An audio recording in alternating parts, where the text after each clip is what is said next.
Este programa é livre para todos os públicos. Nós nos abrimos à graça do Senhor, apoiados nesta canção que é uma oração. Nós acreditamos no amor de Deus, acreditamos no poder transformador de Deus, porque quando Ele entra na nossa vida, Ele muda os rumos da nossa história. É isso que nós queremos contemplar em nossas vidas hoje, a partir do texto de São João, no capítulo 4, a partir do versículo 3, meditando sobre esse encontro de Jesus com a samaritana. A palavra de Deus nos diz: por isso, Jesus saiu da Judeia e voltou para a Galileia. Era preciso passar pela Samaria. Chegou, pois, a uma cidade da Samaria chamada Sicar, perto da propriedade que Jacó tinha dado ao seu filho. Havia ali a fonte de Jacó. Jesus, fatigado da viagem, sentou-se assim como estava, junto da fonte. Era por volta da hora sexta. Veio uma mulher da Samaria tirar água. Jesus lhe pediu: dá-me de beber. Os seus discípulos tinham ido à cidade comprar comida. Então a mulher samaritana disse a Jesus: como é que tu, sendo judeu, pedes de beber a mim, que sou uma mulher samaritana? Os judeus, de fato, não se dão com os samaritanos. Jesus respondeu: se conhecesses o dom de Deus e quem é aquele que te diz, dá-me de beber, tu lhe pedirias, e ele te daria a água viva. A mulher disse então a Jesus: Senhor, dá-me desta água, para que eu não tenha mais sede, nem tenha que vir aqui tirá-la. Ele lhe disse: vai chamar teu marido e volta aqui. Eu não tenho marido, respondeu a mulher. Jesus disse: disseste bem que não tens marido, pois tiveste 5 maridos, e o que tens agora não é teu marido. Nisso falaste a verdade. É a palavra do Senhor que chega aos nossos corações. Em primeiro lugar, eu queria destacar no texto, irmãos, esse detalhe, que na verdade não é um detalhe, porque Jesus era preciso passar pela Samaria. Era necessário que Jesus passasse por aquele lugar, porque, para quem não conhece um pouco a geografia de Israel, das terras de Jesus, para subir para a Galileia, existiam 2 caminhos, existem 2 formas. Jesus escolheu esse caminho da Samaria, era preciso passar pela Samaria. A geografia na Sagrada Escritura não é um detalhe, é uma teofania. Teofania é uma manifestação de Deus, porque a nossa vida ela é guiada pela providência divina. Eu ouso dizer que era preciso você ligar o canal de televisão agora, no Sorrindo para a Vida. Era preciso você ligar o rádio, era preciso que você estivesse agora conosco, para que Jesus também entrasse na sua vida. Depois, a palavra de Deus diz que existia ali uma fonte, uma tradução um pouco mais forte do que poço, uma fonte. A fonte ou o poço, né, normalmente era um lugar em torno do qual se constituía uma cidade, era um lugar de encontro, era um lugar estratégico, né? Os reinos eram estabelecidos e construídos, as fortalezas, justamente perto de água, né? Para a subsistência da vida. E tudo girava em torno, a vida social girava em torno desse poço, né? O evangelista João, ele não coloca à toa esse detalhe aqui, porque, na verdade, a nossa vida também, ela se estrutura ao redor de Jesus, que é o novo poço. É em torno de Jesus que nós precisamos organizar a nossa vida. Tudo que fazemos, tudo que somos, precisa ter Jesus como centro. É uma palavra, é um apelo para que a centralidade de Deus na nossa vida, ela aconteça. Que as outras coisas possam ocupar os seus lugares, mas que Deus ocupe o lugar principal. Deus é o centro da nossa vida. Deus é a coisa mais importante que nós possuímos. Depois, uma coisa interessante que fala do cansaço de Jesus. Não era só um cansaço físico, porque o Evangelho de São João ele é muito simbólico. Então, esse cansaço de Jesus aqui, Cassiano, nos remete àquele cansaço quando Jesus carregava a cruz para o Calvário. Jesus está sofrendo a fadiga de carregar sobre si as nossas dores. Nós estamos nos aproximando da Páscoa do Senhor, da grande semana, e nós experimentamos a graça de que Jesus carregou sobre si os nossos pecados. Então a nossa vida também, ela é um apelo, ela é um chamado à união com Cristo, a nos unir a Cristo no mistério do seu sofrimento. Eu tenho certeza que a nossa irmã Sueli experimentou isso e experimenta, né, na própria vida, de unir os teus sofrimentos, que foi, por exemplo, a luta de um câncer, aos sofrimentos de Cristo. As suas lutas, as suas fadigas, elas foram unidas a essa fadiga de Jesus, a esse cansaço do Senhor que tomou sobre ele as nossas dores, que tomou sobre si as nossas misérias. Então, tudo que você viver, as tuas devoções, os teus sacrifícios, eles têm que estar unidos a Jesus. Tudo que você viver, tudo que você enfrentar, talvez você já começou o seu dia hoje enfrentando uma notícia terrível, ou passou o dia de ontem numa tribulação terrível, não perca a oportunidade de fazer desse cansaço uma forma de você se unir a Jesus Cristo nesse mistério de um cansaço.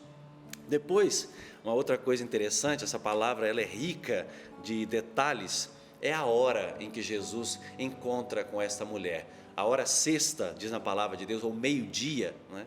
É uma hora interessante, porque ela também remete àquela hora da cruz. Alguns personagens da Bíblia encontraram-se com Jesus em diversos momentos do dia, né? Por exemplo, Nicodemos foi encontrar com Jesus à noite, né? Foi em busca de Jesus porque ficou com o coração, né, provocado por aquela pessoa, por aquele estilo de vida. Depois, aqueles 2 discípulos que encontraram o Senhor, diz a palavra que era por volta das 4 da tarde, né? Madalena foi de madrugada no túmulo de Jesus, né, para se encontrar com o seu amado, para buscar o seu amado, estar com ele. E agora aparece a samaritana ao meio-dia, né?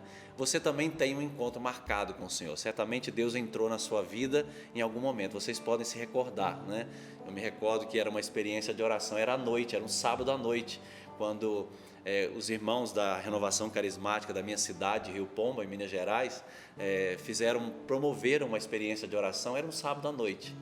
Então, vocês também têm na história de vocês, né, o momento em que Jesus entrou, aquele momento que foi definitivo, aquele momento que foi crucial. Era meio-dia, era o momento do encontro daquela mulher com Jesus. E aí aparece a nossa personagem, a samaritana, né? A samaritana que representa, na verdade, o seu povo, porque o próprio Evangelho deixa isso claro. Os samaritanos não se davam com os judeus pelo seguinte motivo: os samaritanos, eles acabaram excluindo alguns livros da Torá. Eles excluíram, ficaram só com o Pentateuco. Os outros livros eles tiraram, livros sapienciais. Então os judeus já ficaram meio assim, né? Como que eles podem tirar a palavra de Deus daquilo que é principal, como Deus falou com o seu povo. E depois, uma coisa interessante é que com a invasão assíria, os samaritanos eles se contaminaram muito. Aquelas divindades assírias, o culto a outras divindades, a idolatria entrou na Samaria. Eles permitiram que essas realidades entrassem. Então, os judeus eles acabaram vendo que as práticas religiosas dos samaritanos se tornou um pouco estranha. Então, por isso que os judeus tinham essa estranheza, né, com os samaritanos. É um detalhe que muitas vezes nós também experimentamos na nossa própria vida, a dificuldade às vezes que a gente tem quando alguém, né, desvia um pouco do caminho do Senhor. Como entrar na vida dessa pessoa, né? Como trazê-la de volta? Porque às vezes a nossa tendência é querer, né, pegar essa pessoa e falar de qualquer forma e fazer aquele belo discurso moral para aquela pessoa, doutrinal. Mas aí a gente aprende como é que Jesus fez para poder entrar de novo no coração dessa mulher que foi invadido por outras crenças, que estava afastada de Deus, né? O diálogo. Jesus opta por começar a entrar no coração daquela mulher a partir de uma necessidade que era básica para os dois: água. Tanto Jesus precisava de água, 100% homem, né? E a samaritana precisava de água. Jesus partiu de uma necessidade comum. Jesus desceu, né, vamos dizer assim, para o nível da samaritana, para começar aquele caminho de entrada no coração daquela mulher. E Jesus precisava entrar no coração daquela mulher pelo detalhe que o Evangelho nos dá. Porque quando Jesus percebeu, e Jesus é conhecedor dos corações, né? Jesus sabe muito bem, bastava ele olhar e Jesus já conseguia enxergar coração, alma das pessoas com quem ele se encontrava. Jesus percebeu que o coração daquela mulher já tinha sido invadido por muitas tentativas de felicidade, mas que foram todas frustradas. E aí Jesus tocou num ponto, né? Vai chamar o teu marido. E aí a mulher responde: eu não tenho marido. Jesus: disseste bem, porque tiveste 5 maridos e o que tens agora não é o teu marido. Eu sempre me intrigava essa palavra, porque então essa mulher já estava no 6º marido, né? Já tinha tido 5 e o que ela tinha não era dela, então ela já estava na 6ª tentativa, era o 6º marido. Me intrigava, né? Como que numa cultura monogâmica, uma cultura tão fechada, por que esse detalhe aqui? Mas na verdade, lendo um biblista, eu vou partilhar com vocês sobre essa realidade, esses maridos aqui, na verdade, justamente são aquelas práticas estranhas, são aquelas contaminações que entraram, não só na samaritana, mas no seu povo, no povo da Samaria, e que acabaram tirando, né, a centralidade do Deus único e verdadeiro. Então, nós vamos entender quais eram esses 6 maridos que essa mulher teve, né, e que também, nos dias de hoje, aqui quando falar marido, né, a gente pode fazer o contrário também, né, a mulher, porque não vale só para as mulheres, vale também para nós homens, que muitas vezes deixamos o nosso coração se tomar pela idolatria. Então eu vou citar aqui, depois vou comentar rapidamente, esses 6 maridos: comida, sexo, conhecimento, arte, angústia e a lei. São 6 maridos. O primeiro deles, a comida. E aqui quando fala de comida, não é só como a gente come ou o quanto a gente come.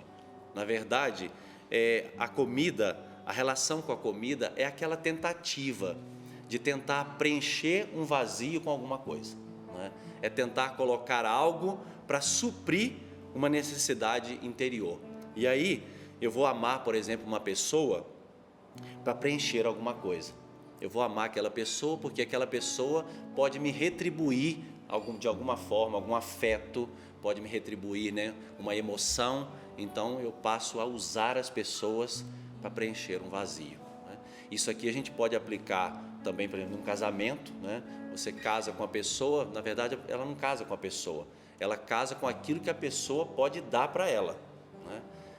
A gente pode falar, por exemplo, de uma experiência vocacional, sacerdócio, né? Eu vou ser padre para preencher um vazio que eu tenho, uma inconsistência interior, então eu vou procurar uma vocação, ou vou ser padre, eu vou ser freira, eu vou me consagrar, porque eu não consegui colocar paz, né, no meu interior, e vou procurar também preencher isso de alguma forma. Até, por exemplo, um filho pode se tornar um projeto pessoal, né? Eu quero ter o meu filho, eu posso. E aqui, se é no casamento ou fora, se é produção independente, não importa, né? O negócio é que eu quero ter o meu filho. Para preencher, talvez, um vazio interior, eu acabo transformando o filho, né, numa forma de suprir isso, né? Usar para preencher. Esse era o problema. Era o primeiro marido que aquela mulher teve, né?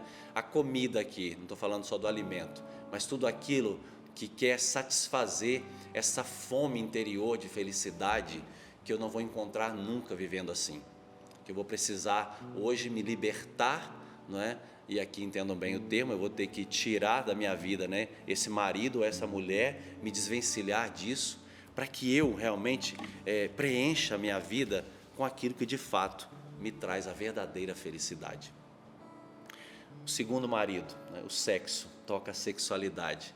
A sexualidade que é um dom de Deus, a sexualidade com a qual nós podemos nos relacionar, né? Porque quando a gente fala de sexualidade, a gente automaticamente pensa na prática, né, sexual. Mas por causa da minha sexualidade, eu posso me relacionar com as pessoas, com casados, com solteiros, com os outros sacerdotes, né? Aqui na Canção Nova e também no Shalom, a gente vive a graça da beleza dos estados de vida, né, em complementariedade, ou seja, nós podemos colocar a nossa vida como um dom para o outro e receber também o outro como um dom.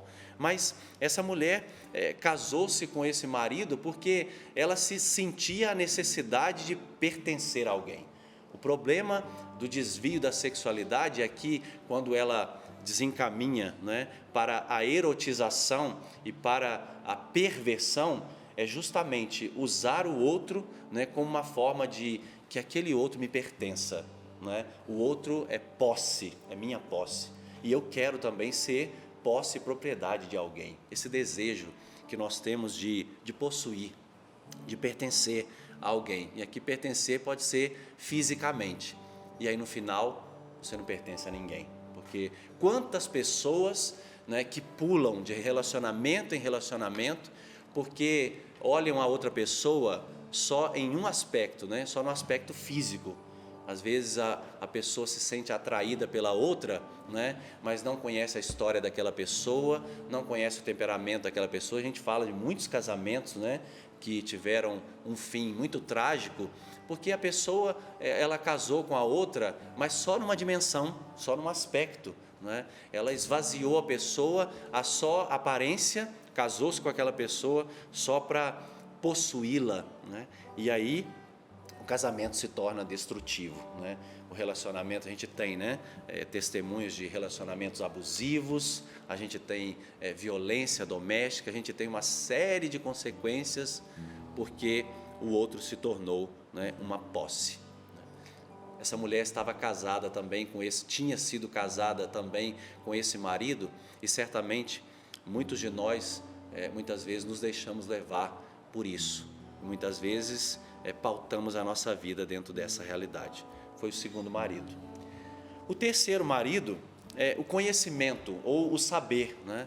Porque vou voltar aqui àquele ponto que eu falei inicialmente. Os assírios, eles tinham também muitas práticas ocultas, né? Eles cultuavam deuses que eles acreditavam que poderiam dizer-lhes o futuro, né? Dar para eles respostas mágicas. Então os assírios, eles tinham muita magia, muita coisa ligada ao ocultismo, que também entrou dentro da Samaria.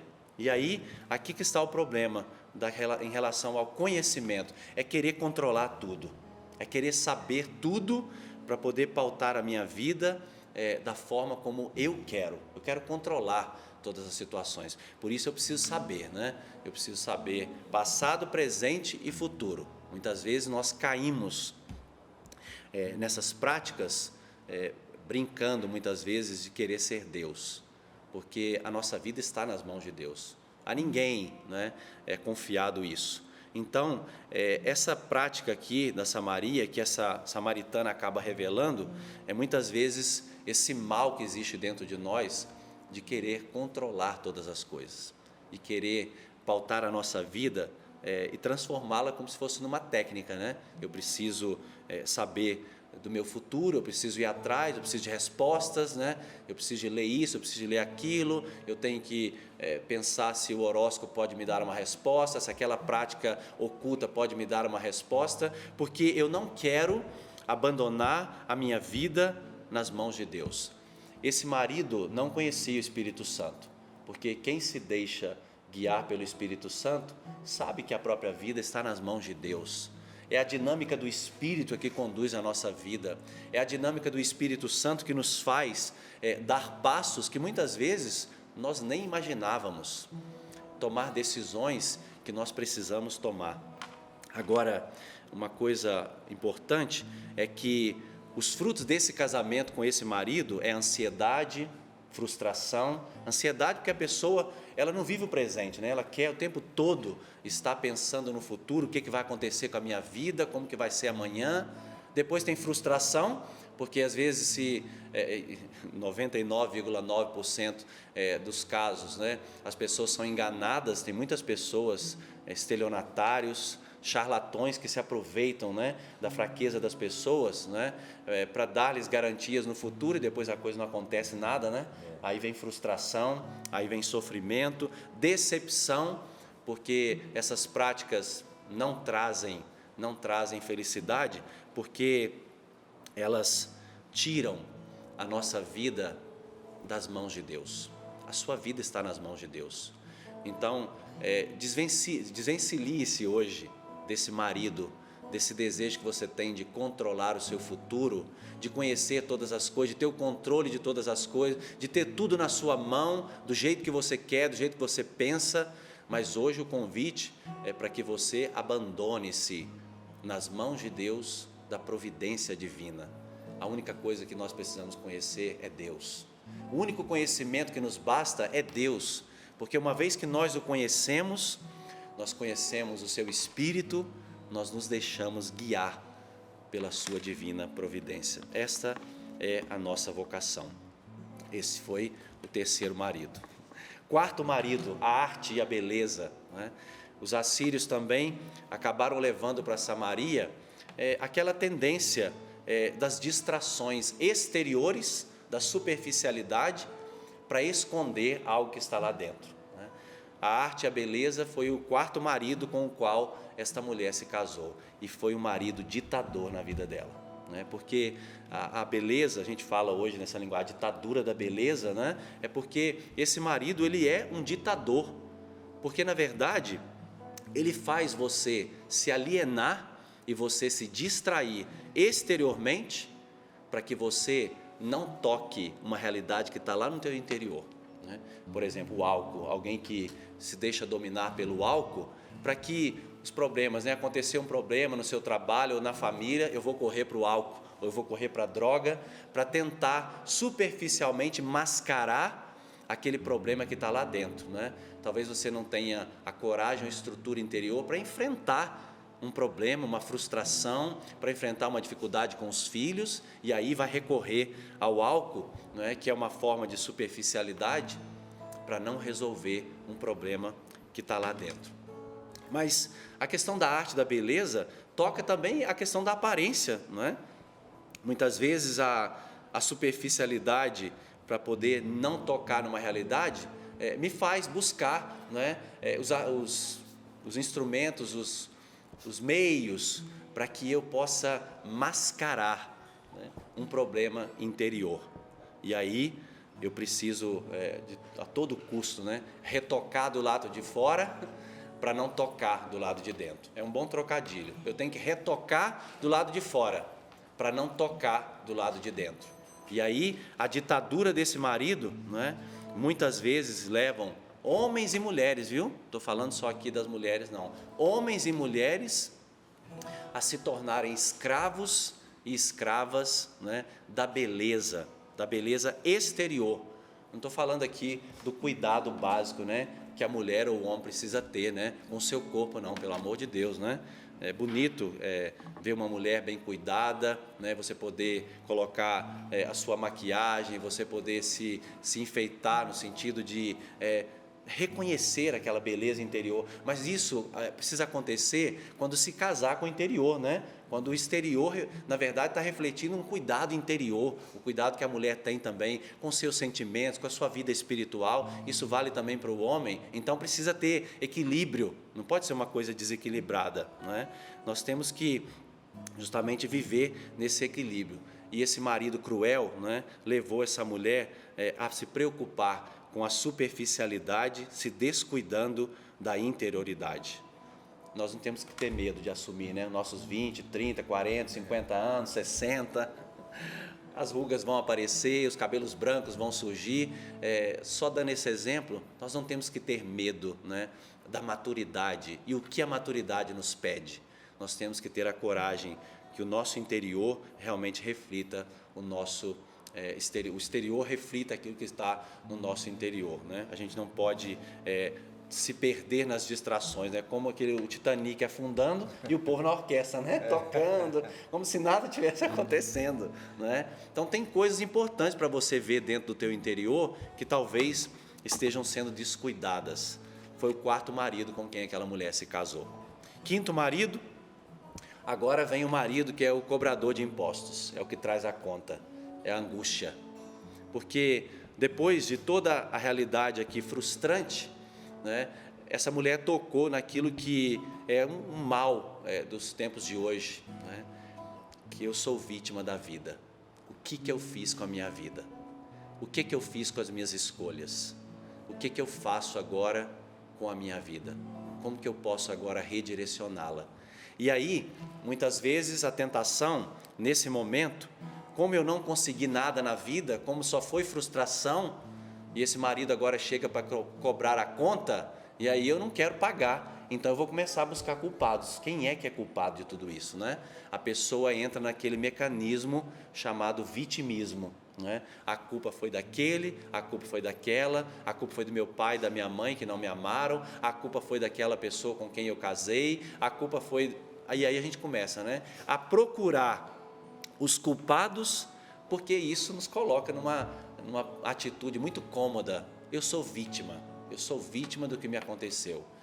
Não, a gente precisa, claro, tem realidades dolorosas, eu falo com muito respeito, de muitas mulheres e muitos homens que tiveram que pagar duras consequências pela escolha errada, talvez, do companheiro, e aqui eu não tiro o mérito dessa realidade dolorosa, mas nesse momento de parada, nesse momento de visitar a consciência, é o momento de nos responsabilizar pelas nossas escolhas. É o momento de fazer um exame de consciência. A quaresma, ela nos leva muito, né, para esse aspecto do olhar para dentro do coração, olhar para o interior e reconhecer: eu errei, eu falhei, eu fiz uma escolha errada, eu preciso voltar atrás, eu preciso romper com essa situação, eu preciso redirecionar a minha vida e não ficar buscando culpados, e não se colocar numa postura de vitimismo, porque isso vai te angustiar. E a angústia, a palavra angústia, angere, é justamente assim, é comprimir, é apertar. Isso vai te jogar em ansiedade, vai te jogar na insônia, vai te jogar em problemas no seu corpo, na sua saúde física, também espirituais. Não resolve. Desvencilhe-se hoje também desse marido, não é? De ficar buscando também culpados para os problemas que foram consequência das tuas escolhas. Quinto marido. Agora vamos para o sexto e último, né? Que é a lei. Aquela mulher estava, depois no diálogo com Jesus, continua, porque ela começa a tocar na questão do Monte Garizim, um lugar onde eles construíram também um lugar para adorar a Deus, e aquele tema entra em questão. Mas aquela mulher também casou-se com as regras, com os mandamentos. E aqui também agora entra nós, consagrados, nós que buscamos a Deus, que muitas vezes corremos o risco também de viver o nosso relacionamento com Deus só baseado pela lei, só baseado no cumprimento de normas, no cumprimento dos mandamentos. Tudo isso faz parte, pelo amor de Deus, mas a nossa relação com Deus precisa ser baseado no relacionamento com uma pessoa. Deus é uma pessoa. Deus não é um conjunto de normas. Cara, as normas, a doutrina, elas estão aí para nos direcionar, né? Nós pertencemos a um grupo, nós pertencemos, por exemplo, a uma comunidade, como Shalom, Canção Nova, temos regras de vida, seguimos, né, um estatuto, um diretório, justamente para ajustar a nossa vida. Mas nós pertencemos a uma pessoa, o nosso relacionamento é com uma pessoa. Nós não podemos deixar que o nosso relacionamento com Deus, ele caia, né, na frieza, no automatismo, na coisa muito mecânica, né? Eu tenho que ir à missa, eu tenho que me confessar, eu tenho que fazer jejum, eu tenho que fazer essa prática, mas aquilo fica vazio, sem alma. Não, nós nos casamos com a igreja, que é a esposa de Cristo. Cristo é uma pessoa, nós precisamos nos relacionar com Ele. E aí, essa foi a história dos 6 maridos, né, dessa mulher. Eu vou concluir dizendo que lhe faltava o 7º, e o 7º chegou, que é Jesus Cristo. O 7º chegou na vida dela porque Ele é o esposo verdadeiro, aquele que planifica, aquele que vai planificar o seu matrimônio, aquele que vai dar sentido para a sua vocação, aquele que vai te libertar do pecado, aquele que vai desvencilhar o teu coração, desvincular o teu coração da escravidão do pecado, aquele que vai devolver sentido para a sua vida, aquele que vai trazer alegria, aquele que vai trazer a água viva, que vai saciar a sua sede, para que você nunca mais tenha que se vincular a nada, que nunca mais você vai precisar prender o teu coração a nada. Jesus Cristo, o esposo. Jesus Cristo, o nosso Senhor, aquele que entra na nossa vida para dar sentido a ela, para nos conduzir ao coração do Pai, para nos conduzir à presença de Deus. Essa mulher precisava encontrar-se com Jesus, essa mulher precisava tocar na vida de Jesus e que Jesus tocasse a vida dela, tanto que Depois do diálogo, quando Jesus entrou no coração dela, ela abriu espaço para o Senhor e ela voltou para a cidade contando que alguém tinha entrado na vida dela, alguém sabia do coração dela, alguém a conhecia interiormente, alguém a via não só superficialmente, mas via dentro, alguém viu a alma daquela mulher, alguém valorizou a ela, não olhou ela como um objeto, ela encontrou Jesus Cristo, a alegria da sua vida. E aí a cidade foi encantada com o testemunho dela, a cidade também foi estar com Jesus, e a vida daquela mulher que era sem sentido passou a dar sentido a outras vidas também. Essa é a história da samaritana, essa é a minha história, é a sua história. Jesus hoje quer entrar na sua vida. Jesus hoje quer fazer você mergulhar na vida dele. Ele que é este poço, que é esta fonte de água viva. Ele que é o sentido das nossas vidas. Ele quer hoje estar com você. Quis entrar na sua casa, quis chegar aonde você está, quis agora que você ouvisse essa palavra, que você sentisse o toque de Deus, se libertasse no teu coração de todas as amarras. Esse é Jesus, e Ele faz isso de uma forma tão singela, Ele faz isso de uma forma tão respeitosa, porque Jesus não chegou apontando o dedo na cara daquela mulher, mas Jesus pegou-a pelo coração. Jesus se rebaixou a condição daquela mulher sedenta para trazê-la de volta à vida. Jesus também faz assim com cada um de nós. Ele não nos condena, Ele não nos acusa, mas Ele nos traz de volta para a vida. Eu quero que os meus irmãos agora também junto comigo possam transformar tudo isso em oração. Transformar isso em oração junto com o povo de Deus que está nos acompanhando, porque todos nós queremos agora mergulhar-nos neste poço que é Jesus. Queremos mergulhar a nossa vida nesta fonte de água viva que é Jesus Cristo, o Senhor. E mergulhando no Senhor, no teu coração, nós queremos que sejamos purificados de todo pecado, sejamos libertos de todos os pecados, de toda a idolatria, de todas as práticas que nos afastaram do amor de Deus, que nos afastaram da igreja, da comunidade, dos irmãos, que nos afastaram talvez do matrimônio, e você agora sente esse toque de Deus para você voltar para casa, para você voltar para os seus filhos, para o seu marido, para a sua esposa, para você acreditar de novo na sua família, para você se desvincular desse relacionamento que tirou você da graça de Deus. Nós queremos, Jesus, agora mergulhar-nos no teu coração, para que do teu coração esta fonte de água viva possa brotar, Senhor, a salvação e as graças do céu para cada um de nós.